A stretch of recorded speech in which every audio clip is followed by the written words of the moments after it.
Hi, I'm Christine Benz from Morningstar.com. University of Chicago professor Richard Thaler was a co-author of the book Nudge. At the Morningstar Institutional Conference, I interviewed him about the intersection between behavioral finance and retirement planning. Professor Thaler, thank you so much for joining us today. Thank you. Nice to be here with you. Let's talk about retirement planning and the decumulation phase of retirement. I'd like to talk specifically about what behavioral mistakes crop up in the retirement planning phase. I know a key focus of your work has been behavioral economics. Let's talk about how they intersect with retirement. Well, saving for retirement is a hard problem. And it's hard in two ways. One, just figuring out the math of how much I'm going to need, especially when you're starting out, is a hard problem that most economists would find hard. And so when we switched from DB plans to DC plans and made it a do-it-yourself retirement model, we were really asking a lot of people. And they had to figure out how much to save, how to invest it, and then implement it.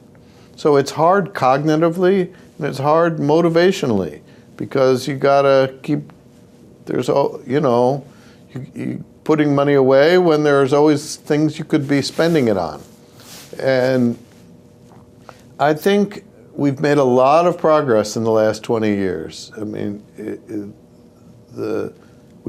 in making it easier. So, and this is one domain where behavioral economics research has really had a profound effect on the industry. So automatic enrollment, about half the big firms now use that, but the main problem is they start too low. So the default amounts are too low. Yeah, and here's a funny story for why that is. Virtually every firm that has automatic enrollment uses a 3% default.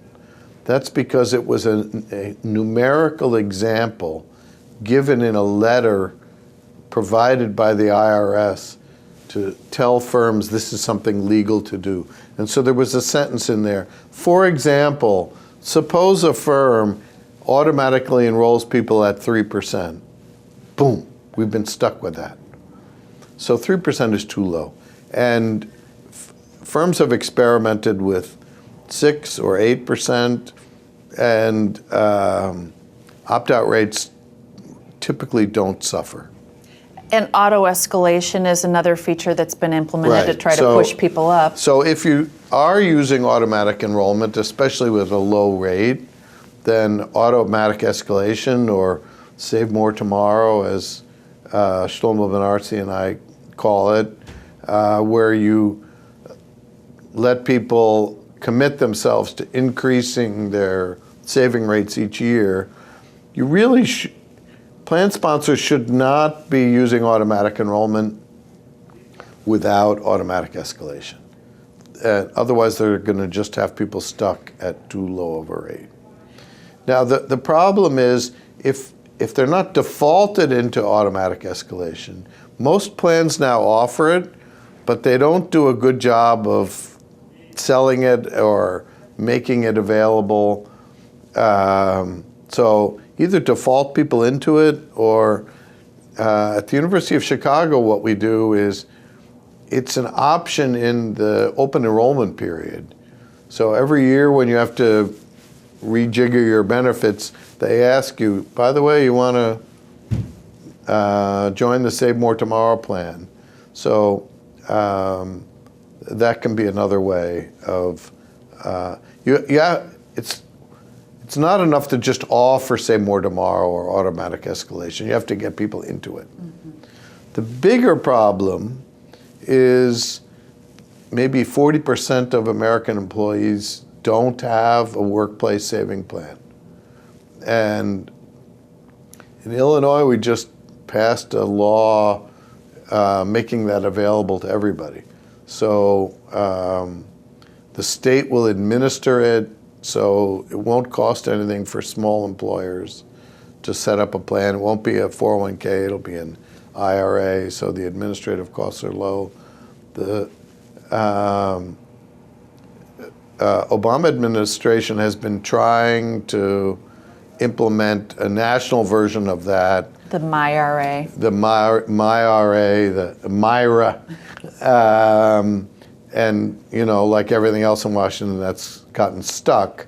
And so maybe states are going to have to do it. And I'm proud to see Illinois leading the way. But we've got to do something for the people that don't have a workplace saving, because that's really the only way people can save.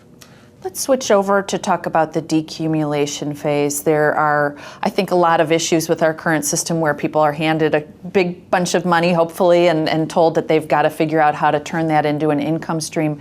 What steps, first of all, what sort of behavioral traps can crop up when people are in charge of extracting income from the portfolio? Yeah, I mean, this is a horrible system we've created.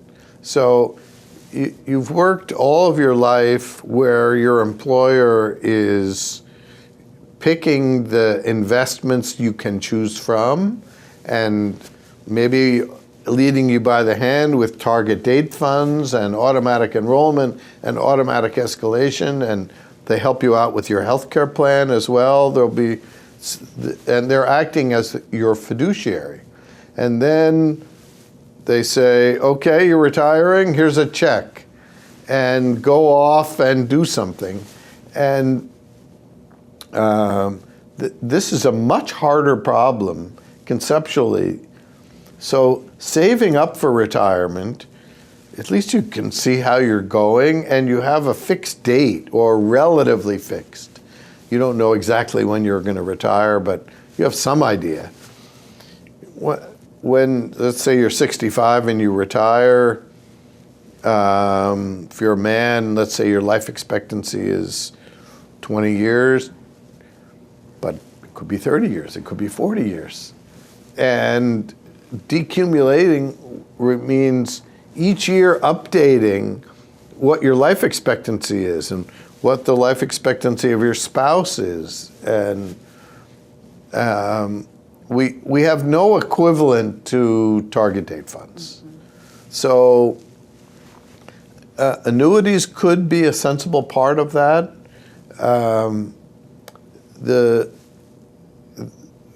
Up until now, the Labor Department has not been able to figure out a way they're comfortable with to give firms a safe harbor for including annuities in the plan. There are a lot of people who would like to do it.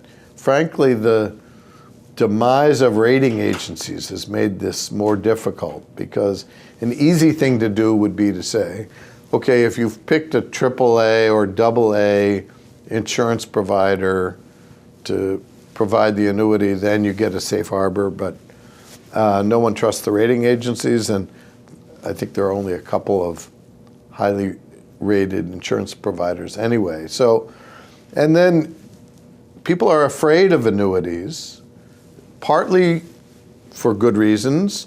So there are some really bad deals out there, but annuities make a lot of sense, but the people who do buy annuities tend to buy the wrong ones. The more complicated ones as opposed to the very simple ones. Or they buy ones that guarantee a minimum payout. What longevity insurance is really the thing I would encourage people to think about buying. So if you're 65, put some of your money into a policy that starts paying when you're 80. Now, you've turned a really hard problem into an easier one. How do I get from here to 80? A knowable time horizon. A knowable time horizon. Now people are saying, oh, well, you know, what if I drop dead, then my family's going to lose all that money. And when people say that to me, I say, you know what? What if you live to 100 and you run out of money and you have to move in with them? What do you think they're more worried about? So I think worry a little bit more about having to move in with your kids than worrying about spending their inheritance. They probably have more money than you. Take care of yourself. Let's talk about some of the mental accounting that can crop up in retirement. You've got some work in your book that addresses this issue of mental accounting. Specifically, I'd like to hear your thoughts on people who are very focused on extracting income from their portfolio as opposed to employing sort of a total return mindset. This is a very old-fashioned idea. Keep the principal, spend the income. And I remember having this discussion with my father, who was very sophisticated. He was an actuary by training. And he told me once, he was about 80, and he said, you know, I'm spending more than my income. I said, Dad, you're 80. You know, you're an actuary. What's your life expectancy? And so I think we need to develop products that help people have a spending down rule that isn't a function of whether something is in capital gains or dividends or interest. I mean, universities were doing this too up until about 30 years ago, and would invest just in bonds and high yield stocks so they could spend the money. And then they gradually switched over to more sensible rules of spending 5% of a moving average of the endowment. So it makes no sense to put labels on money. And just because a stock is paying you a dividend doesn't mean that money is better or easier to spend or more appropriate to spend than some stock that doubled in value. You can spend that money too. Okay, Professor Thaler, thank you so much for being here. It's always great to hear your insights. Thank you.